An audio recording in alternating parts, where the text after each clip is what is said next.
Hello, this is Angela Robinson. I am here for my Student Innovation Project class SIP311, where I am um, gathering information and narrowing down my idea for my project. So I did narrow it down to one idea, which is a diabetic education program um, that is gives information to the patient and their support system, their family, friends, um, who don't quite understand all of the statistics or even symptoms, just basics about diabetes. So I wanted an educational program, and this is my basic flowchart of what I'm doing. The main game would be like a digital board game where you have a character that goes um, through the board pattern and reads about information, different aspects of diabetes as you go along. Um, and to start off the game, when you first started off, you're actually asked to enter in blood sugar level. So this is also a way that patients can keep track of their blood sugar levels. And then there's also a mini game to where if it's too high or too low, they can get a chance to at least digitally alter their blood sugar level and also gain extra dice rolls for the board games.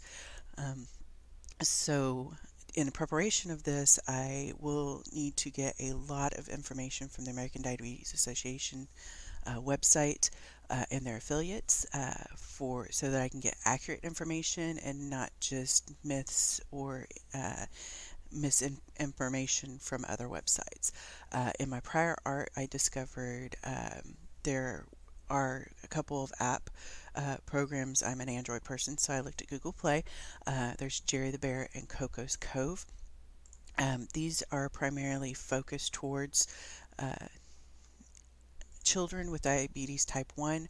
Um, Coco's Cove, the character does have a type 2 diabetes, but they even say here you wouldn't know it if we didn't tell you, but Coco has type 2 diabetes. So it's it doesn't let the player know exactly what's going on, and they can get frustrated if there's effects on the player character.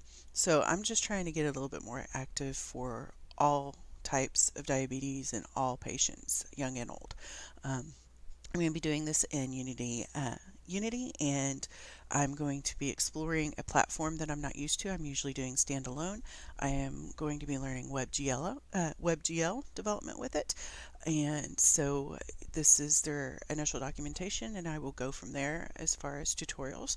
And also, since I am a programmer, I'm not going to have a lot of artistic value, so I was looking at 3D characters that I could use for the character going along the board um, in the asset store, and also food and other props that I could use in the minigame.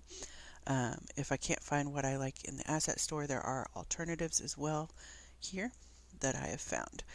Um, Now, this past week I have filled out my brief a little bit. Um, my initial picture is that flowchart I initially showed you. This will probably change on my brief when I get it a little bit more filled out. These red marks, I am tracking changes, so these are the changes I've made since I started tracking, but I've got the evaluation criteria of what I hope to have, and um, also my objects and tasks here. Right now I'm still in the preparation stage of getting all the information. I've downloaded the WebGL API in Unity, and started looking at assets as well. I will probably start creating assets that I know I can do. So that's what I've been up to, and thank you for watching.